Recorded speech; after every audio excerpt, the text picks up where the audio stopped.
Chères auditrices et auditeurs, chers amis, voici donc de retour avec vous, quoique de manière virtuelle, pour vous donner quelques nouvelles de la chaire de littérature comparée pendant cette période de confinement que nous traversons.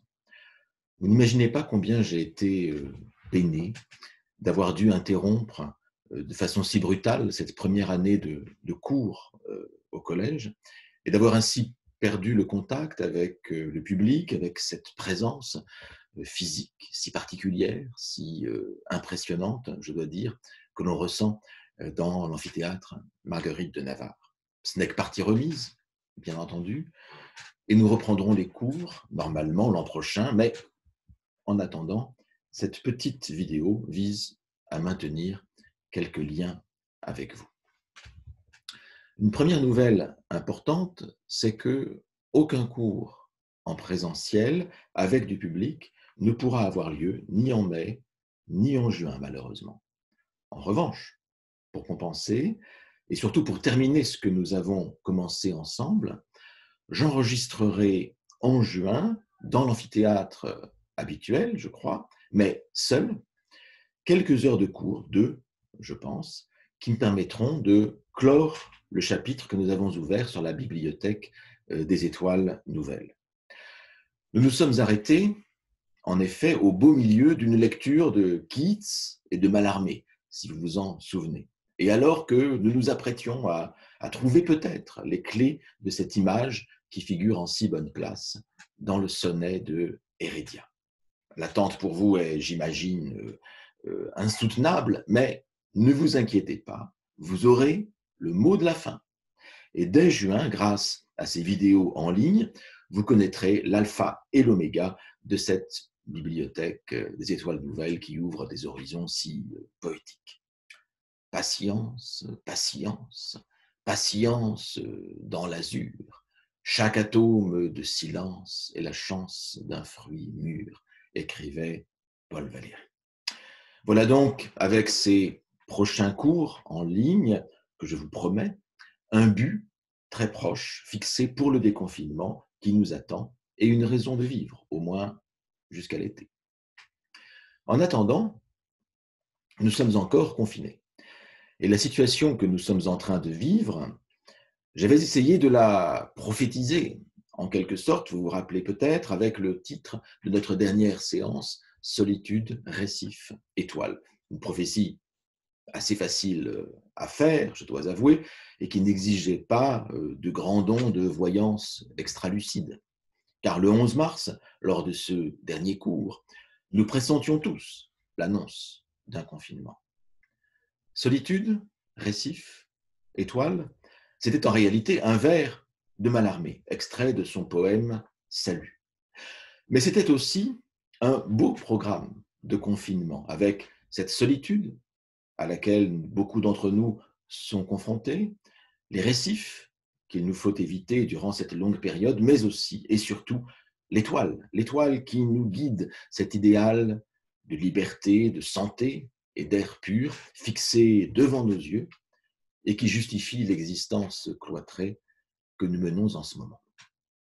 Et justement, il m'a semblé opportun pour illustrer la notion de confinement d'enregistrer cette vidéo dans le propre cabinet d'études de Saint-Jérôme que vous voyez, non, c'est ici, c'est de l'autre côté, voilà, derrière moi, voilà, ici, que vous voyez derrière moi. Ce cabinet tel que le représenta Albrecht Dürer en 1514 dans l'une de ses plus belles et plus célèbres gravures. Vous y voyez Saint Jérôme au travail, humblement penché sur son écritoire, sous le jour chaleureux, généreusement versé par les fenêtres en culots de bouteille, le chapeau de cardinal accroché au mur, fidèlement gardé par son chien et son fameux lion, qui sont au-dessous de l'image, mais que vous pourrez consulter en ligne, et tous les deux, le chien et le lion, assoupis par la chaleur. Car on la sent presque physiquement, cette douce chaleur du cabinet d'études tout lambrissé et chauffé par la lumière du jour.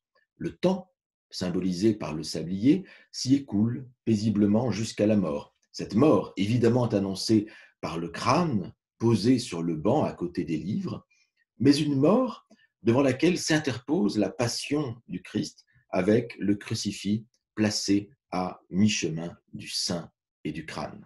Crucifix que vous voyez ici. Voilà, je me penche pour que vous puissiez le voir. Voilà donc, voilà donc le lettré au travail, en train de traduire et de commenter la Bible, ou bien, plus probablement, d'écrire l'une de ces lettres qui l'ont rendu si célèbre comme épistolier.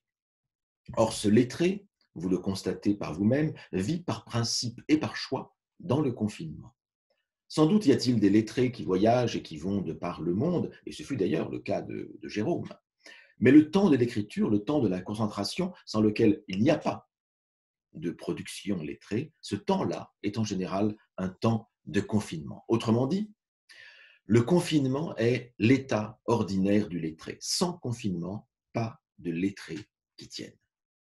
Ceci pour vous dire que la période de confinement à laquelle nous avons été tous astreints n'a pas apporté d'énormes changements dans ma propre existence, sinon la frustration de ne pas pouvoir retrouver les murs du collège et son public.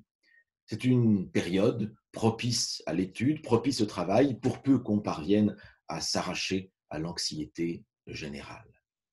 À quels grands travaux s'est donc attelée la chaire de littérature comparée pendant une période paradoxalement si favorable, allez-vous donc me demander? Eh bien j'ai d'abord profité de ce temps pour réfléchir quelque peu à ce que la littérature peut nous dire d'une telle période, ainsi que des épidémies en général. Vous avez peut-être vu que j'ai participé sur la chaîne publique Sénat, mais dans le plein respect, je vous rassure, des règles de confinement. J'ai participé à une émission de télévision sur les écrivains et l'épidémie. Et surtout, j'ai donné à la Fondation du Collège de France un article intitulé « Ce que la littérature nous apprend de l'épidémie », un article où je passe en revue les différents discours tenus sur les épidémies dans les textes littéraires depuis l'Iliade jusqu'à aujourd'hui, et je tente de les classer. Il me semble en effet que ces discours sur l'épidémie peuvent se ranger dans 4 catégories principales. Des catégories que j'intitule ainsi les discours documentaires, sémiologiques, eschatologiques et moraux. Et cette typologie se retrouve également dans les discours contemporains sur le Covid-19, ce qui peut nous permettre de prendre éventuellement un certain recul, une certaine distance vis-à-vis de la situation présente. Mais je n'en dis pas plus à ce sujet et je vous renvoie à ce texte que vous trouverez facilement sur le site de la Fondation du Collège et dans lequel vous rencontrerez plusieurs exemples d'œuvres de toutes époques que je commente brièvement. Il est important en tout cas de montrer que la littérature peut nous offrir une leçon tout à fait intéressante pour comprendre la crise que nous traversons et c'est ce que j'ai essayé de faire dans cet article. L'autre grand travail dans lequel j'ai été plongé durant cette période a été l'édition critique et scientifique des cours de poétique donnés par Paul Valéry au Collège de France de 1937 à 1945.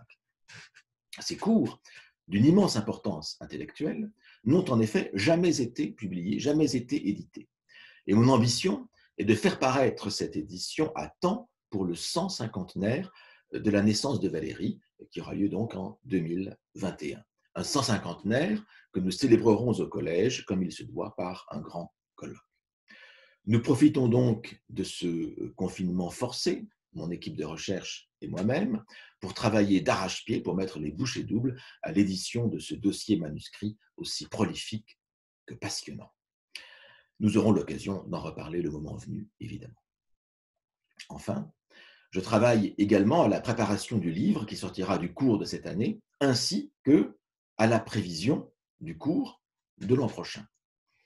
La question des bibliothèques, que nous avons finalement à peine effleurée cette année, sera sans doute encore au centre de nos intérêts, car j'ai tellement de choses à vous dire sur la façon dont s'est formée notre connaissance de la littérature. Pourquoi par exemple, lisons-nous telles œuvres et non pas telles autres?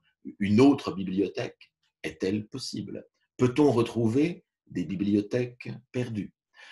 Les questions sont vastes, vous le voyez, et elles engagent de grandes recherches. Voilà donc ce que sera sans doute, je vous l'annonce en avant-première, mon cours de l'année prochaine. Telles sont les nouvelles et les perspectives que je voulais partager avec vous.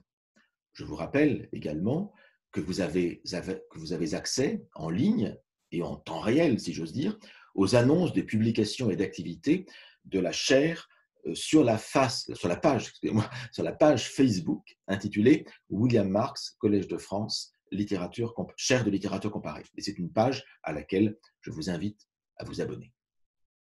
En attendant nos prochaines rencontres, je n'ai qu'un seul conseil à vous donner, outre les recommandations sanitaires habituelles. Lisez, lisez, lisez. Et pas seulement des œuvres sur le confinement et sur l'épidémie.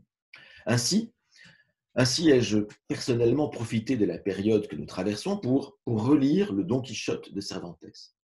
Et je peux vous confier que, en ces moments un peu anxiogènes, aucune lecture ne fait plus de bien que cet éloge drôlissime et profond de la fantaisie, de l'imagination et des pouvoirs infinis de la littérature et de la fiction. Voilà donc mon conseil de lecture pour ce temps de confinement qui nous reste et pour après.